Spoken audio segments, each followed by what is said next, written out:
this session, we are going to learn about the types of the enzyme inhibition, और mainly हम दो inhibition के बारे में बात करेंगे. One is about which we called as the competitive inhibition, and the second is non-competitive inhibition. अब इसको याद रखने के लिए कुछ diagrams हैं. With the help of this, we can able to learn. Suppose ये हमने बना लिया एक. This is a enzyme, और ये वो site which is called as the active site जहां पर सबस्ट्रेट बाइंड करेगा.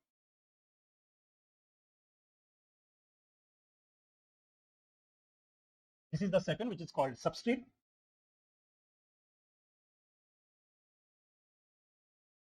और ये हो गया आपका इनहिबिटर. तो अगर हम गौर करें कि both the inhibitor and the substrate they can bind with the active site of the enzyme. Why? Because they both resemble each other. तो हम पहला पॉइंट इसके अंदर क्या याद रख सकते हैं कि अगर हम इनहिबिटर की बात करें, it is a structural analog with of substrate. Means they both resemble each other, they have a structural resemblance. दोनों के दोनों कहां पर बाइंड कर गए? बोथ दे बाइंड, अगर बाइंडिंग साइट की बात करें, they both the bind at the active site.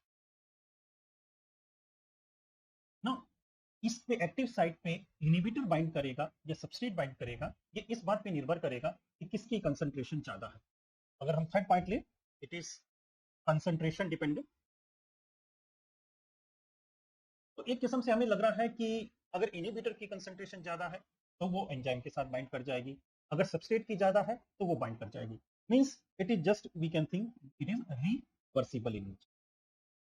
अगर गौर करें कि एक ऐसी चीज की जिसमें इनहिबिटर और सबस्ट्रेट आपस में स्ट्रक्चरल रिजेंबलेंस शो करते हैं, दोनों के दोनों एक्टिव साइट से बाइंड कर सकते हैं, ये बात इस पे निर्भर करे कि किसकी कंसंट्रेशन ज्यादा है और एक रिवर्सिबल है नहीं.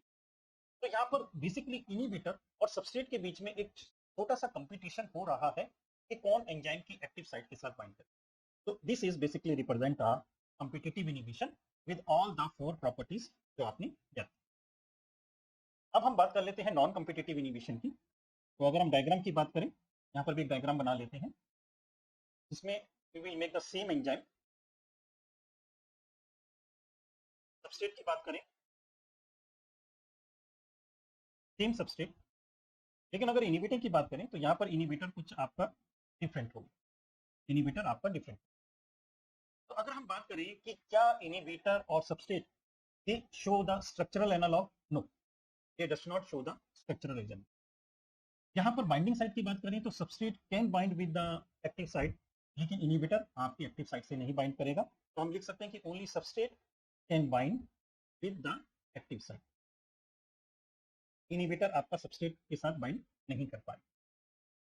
अब नेक्स्ट चीज कि यहाँ पर इनहिबिटर कैसा होता है कि यहाँ पर इनहिबिटर आता है और सपोज उसने यहां से आया और ऐसे इंजेक्शन लगा दिया एंजाइम और कहा कि एक बार मैंने ये इंजेक्शन लगा दिया, अब मैं यहां से वापस नहीं निकलूंगा.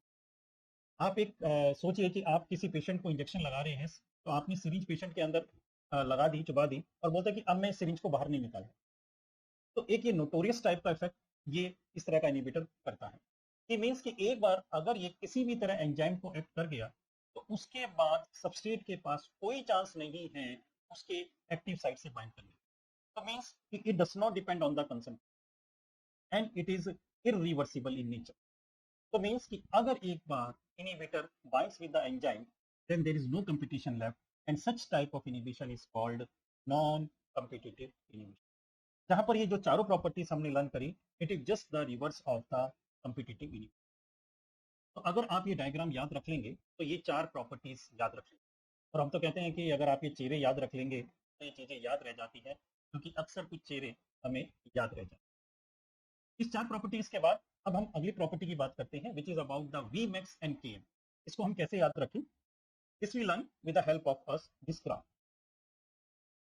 तो यहां पर हमने एक्स एक्सिस पे आपका सबस्ट्रेट कंसंट्रेशन लिया है, वाई एक्सिस पे वेलोसिटी लिया है, and this blue line it represents the graph which is basically rectangular hyperbola. और अगर हम यहाँ माइकलस मेंटन लगाएं कि this is the maximum velocity, और जब मैक्सिमम वेलोसिटी की हाफ यहाँ पर हो जाएगी और अगर हम यहाँ पर सबस्ट्रेट कंसंट्रेशन निकाल लें, then it will be the Km value. Yes, this is the Km value when the substrate concentration will be equal to substrate concentration, जब initial velocity half of the maximum velocity के बराबर। अब हमने क्या किया कि यहाँ पर एक अपना कॉम्पिटिटिव इनिबिटर लगाया। तो when we put the competitive inhibitor, तो ग्राफ क्या होगा, it will be like this. तो ये जो रेड लाइन है, it is representing when we have put the inhibitor in it, और वो इनिबिटर है आपका कॉम्पिटिटिव वाला। तो अगर हम देखें कि आफ्टर इनिबिटर की जो वी मैक्स की वैल्यू थी वो तो आपकी सेम रही, मीन्स कि विदाउट इनिबिटर भी वो वही रही और विद इनिबिटर भी वो रही। लेकिन अगर मैं आप Km की वैल्यू बना लूं तो ये यहाँ पर आएगा और this will be the new Km value जो आप देखना पा रहे हो। तो ऑब्वियसली अगर मैं बात करूं Km वैल्यू, कि यहाँ पर अब क्या हो गई है, इंक्रीज हो गई। तो बेसिकली कॉम्पिटिटिव इनिबिशन में क्या होता है कि वी मैक्स की वैल्यू सेम रहती है बट Km की वैल्यू इंक्रीज हो जाती है। तो हम लिख सकते हैं कि यहाँ पर there is the same V max but the Km value आपकी इंक्रीज कर जाए। अब इस चीज को हम नॉन कॉम्पिटिटिव इनिबिटर में भी याद कर लेते हैं। सेम ग्राफ है जो अभी हमने समझा कि this is the V max without the inhibitor and in a blue represent कर रहा है हाफ वी मैक्स, तो Km की वैल्यू ये। नाउ अब हम यहाँ पर इनिबिटर लगा रहे हैं, the inhibitor is of the non competitive type. देखें हम, तो the graph will be something like, so this red line is representing with inhibitor और ये इनिबिटर यहाँ नॉन कॉम्पिटिटिव वाला। तो यहाँ पर अगर हम वी मैक्स की वैल्यू देखें कि पहले वी मैक्स की वैल्यू ये थी, अब वी मैक्स की वैल्यू ये आ गई, तो obviously there is decrease in the V max value. लेकिन अगर मैं अब Km वैल्यू देखूं तो it is the half Km यहाँ पर आया, तो Km वैल्यू भी यहाँ पे निकल के आई, लेकिन तो Km की वैल्यू क्या रही, इट इज सेम। तो नॉन कॉम्पिटिटिव इनिबिटर में वी मैक्स की वैल्यू डिक्रीज कर जाती है लेकिन Km की वैल्यू सेम रहती है। तो यहाँ पर हम लिख सकते हैं in the non competitive inhibitor the V max की वैल्यू डिक्रीज कर जाती है एंड जो Km की वैल्यू है वो आपकी सेम है। So this we learn about the 5 properties of the both which we say the competitive inhibition and the non-competitive inhibition को याद रखें। लास्ट एक रह गया है ड्रग एक्शन। देखिए अगर हम कॉम्पिटिटिव इनिबिशन की बात करें तो बेसिकली एक ये कंट्रोल मैकेनिज्म है कि जब बॉडी को प्रोडक्ट की जरूरत है तो उसके साथ सबस्ट्रेट एंजाइम आपस में रिएक्ट करके प्रोडक्ट बना दिया, और जब लगा कि बॉडी में प्रोडक्ट बहुत ज्यादा है तो इनिबिटर ने उसको आके एक इनिबिट कर दिया। तो अगर हम कॉम्पिटिटिव इनिबिशन की बात करें तो basically it is of a clinical importance कि ये बॉडी के लिए जरूरी है। जैसे अब इसके अंदर हम कुछ एग्जांपल याद कर सकते हैं कि जैसे malonate, it act as a competitive inhibitor of enzyme succinate dehydrogenase. Succinate dehydrogenase Krebs cycle का एक एंजाइम है। तो अगर मैं मेलोनेट को लगा दूंगा तो जो क्रब साइकिल हमारी एनर्जी प्रोड्यूस करती है, जब बॉडी में एनर्जी ज्यादा होगी, बॉडी को एनर्जी की रिक्वायरमेंट नहीं है, तब मेलोनेट उसको कुछ समय के लिए रोक देगा और बाद में जब एनर्जी की रिक्वायरमेंट होगी तो हट जाएगा। अगर हम ड्रग की बात करें, स्टेटिन्स, स्टेटिन्स वो ड्रग है जो बॉडी में कोलेस्ट्रॉल लेवल को कम करता है by competitively inhibiting the enzyme HMG coenzyme reductase. मतलब जब बॉडी में एक एबनॉर्मल अमाउंट में कोलेस्ट्रॉल बढ़ जाएगा तो वी गिव स्टेटिन्स, ड्रग्स देते हैं, तो जो उसका रेट लिमिटिंग एंजाइम है एचएमजी कोएंजाइम रिडक्टेज को उसको इनहिबिट कर देगा थोड़े समय के लिए, जिससे जो कोलेस्ट्रॉल की लेवल है वो कम हो जाए। ऐसे ही एलोपिरिनॉल जो ड्रग ऑफ चॉइस है for treatment of the gout, ये भी अपना एंजाइम जेंथिन ऑक्सीडेज को इनहिबिट करता है and useful in the treatment of the gout. तो बेसिकली कॉम्पिटिटिव इनिबिशन एक हमें क्लिनिकल इंपॉर्टेंस शो करता है। लेकिन अगर हम नॉन कॉम्पिटिटिव की बात करें तो मैंने कहा कि एक बार अगर यहाँ पर इनिबिटर लग गया एंजाइम के साथ, फिर वो सबस्ट्रेट को काम नहीं करने देगा। तो इस तरह की नोटोरियस रिएक्शन को हम कह सकते हैं कि बेसिकली नॉन कॉम्पिटिटिव आपका एक टॉक्सोलॉजिकल एक्शन शो कर रहा है कि जब बॉडी में कुछ टॉक्सिक सब्सटेंस या पॉइजनस सब्सटेंस आ जाते हैं तो बेसिकली वो जो रिएक्शन शो करते हैं it is about the non competitive. जैसे कुछ एग्जांपल देख लेते हैं कि the fluoride, if we take the fluoride, it is if we take in a toxic amount, तो ये एक ग्लाइकोलाइसिस की साइकिल का एंजाइम इनोलेज को इनहिबिट कर देगा and inhibit the enolase cycle.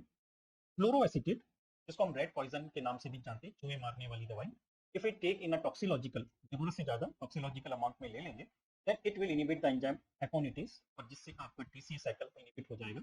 और साइनाइड जो बहुत खतरनाक पॉइजन है, if we take this then it will inhibit the enzyme cytochrome oxidase and constantly इससे इलेक्ट्रॉन ट्रांसपोर्ट चेन आपका inhibit. So this is how we have learned about the main type of the two inhibition, a competitive inhibition and non-competitive. So this is all about the inhibition. और आखिरी में कुछ आपके लिए कि फासला भी जरूरी था चिराग रोशन करते वक्त, अरे ये तजुर्बा हाथ आया हाथ जल जाने के बाद। Thanks for your time.